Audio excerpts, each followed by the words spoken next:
Welcome! In this video, we will build an intuitive understanding of Python lists and tuples. We will compare what they are, how to create them, how to access and slice them, how mutability differs, common operations, when to use each, and finish with a quick example. First, what are they? A list is ordered and mutable, meaning we can change items. A tuple is ordered and immutable, meaning once created it cannot be changed. Both keep their order, but only lists can be modified in place. How do we create them? Lists use square brackets. Tuples use parentheses, and sometimes the commas alone are enough. A single item tuple needs a trailing comma. Both lists and tuples support indexing and slicing. We index with 0 for the first item and -1 for the last item. Slicing selects a range, like 1:3 for items at indices 1 and 2. Now, the big difference, mutability.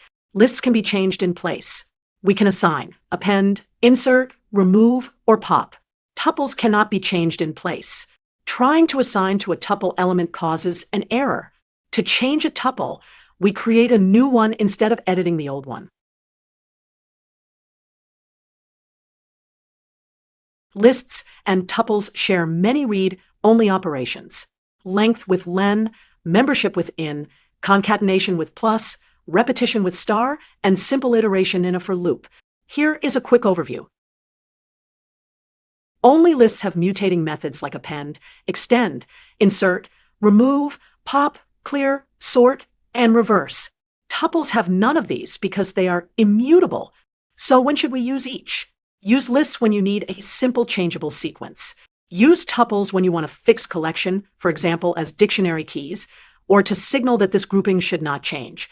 Tuples can also be slightly faster and use a bit less memory. Let us finish with a concrete example. A function that returns 2 values often returns a tuple. Then we can unpack it, and with a list we can append, and we can reassign an element. That is the essence of Python lists versus tuples. Lists are changeable sequences. Tuples are fixed, hashable groupings that you often use for returning multiple values or for keys. Thanks for watching, and happy coding with Python.